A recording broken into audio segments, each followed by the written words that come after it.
इस महाभारत में है हश्र, झूठ और अभिमान का, नैतिक बल के अर्थ का और जिक्र सत्य ज्ञान का। आओ हम सब मिल के बूझें इतिहास इस इतिहास का। धृतराष्ट्र ने युधिष्ठिर को उसके सभी नौकर चाकर, धन संपत्ति, राजा राज्य, सेना सब लौटा दी। युधिष्ठिर अपने पांचों भाइयों के साथ वापस इंद्रप्रस्थ को प्रस्थान कर गए। इधर दुर्योधन को धृतराष्ट्र पर बहुत ही गुस्सा आया और उसने धृतराष्ट्र को बहुत बुरा भला कहा। उसने धृतराष्ट्र को बाध्य कर दिया कि वो फिर से युधिष्ठिर को ध्रुवक्रीड़ा के लिए बुलाएं। इसीलिए पांडव इंद्रप्रस्थ पहुँचे तो उन्होंने क्या देखा कि वहाँ पर धृतराष्ट्र का एक दूत पहले से ही खड़ा है और वह धृतराष्ट्र का ध्रुवक्रीड़ा का निमंत्रण लेके आया था। सभी लोगों ने युधिष्ठिर को वापस जाने से मना किया कि इसमें फिर से दुर्योधन की कोई चाल है और अब हमें इस चाल में नहीं फंसना चाहिए।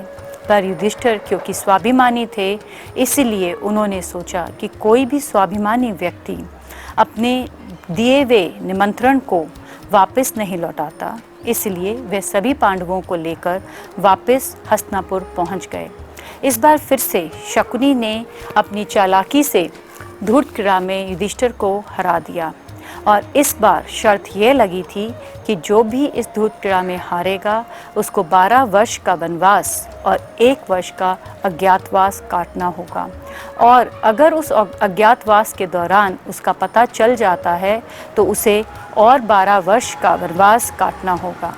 क्योंकि अब पांडव दाव हार चुके थे, इसलिए उनका वनवास जाने का समय आ गया था।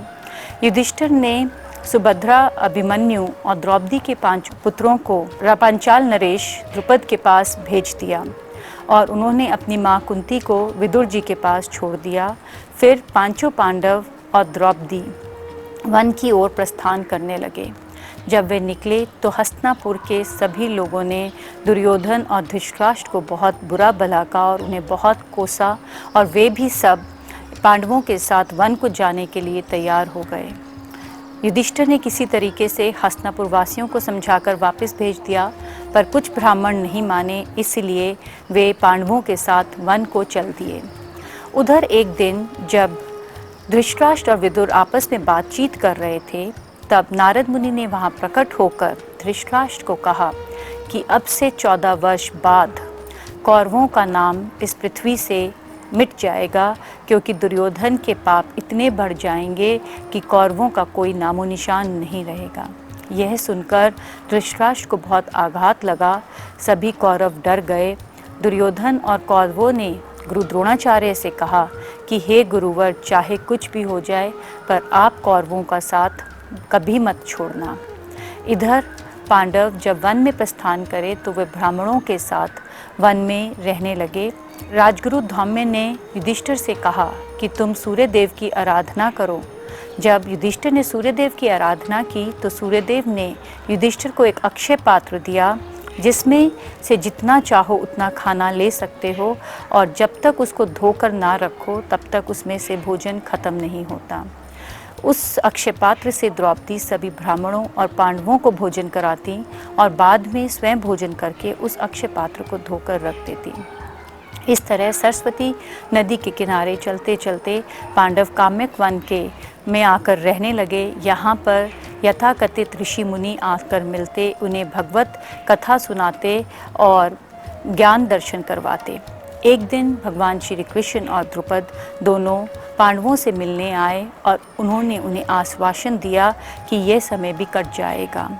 फिर कुछ समय बाद ऋषि व्यास भी युधिष्ठिर से मिलने के लिए आए और उन्होंने युधिष्ठिर से कहा कि अब से 14 वर्ष बाद पांडवों और कौरवों का घोर युद्ध होगा और तुम्हें उस युद्ध के लिए तैयारी शुरू कर देनी चाहिए। इसीलिए सभी देवताओं से जाकर उनके दिव्यास्त्र मांग कर लाने चाहिए और भगवान शिव के पास जाकर अर्जुन को पशुपास्त्र लेकर आना चाहिए।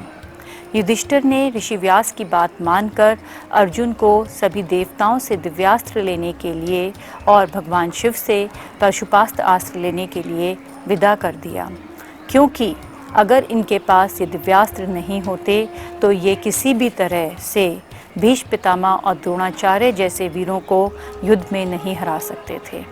अगले एपिसोड तक के लिए अलविदा। तब तक के लिए जय श्री कृष्ण।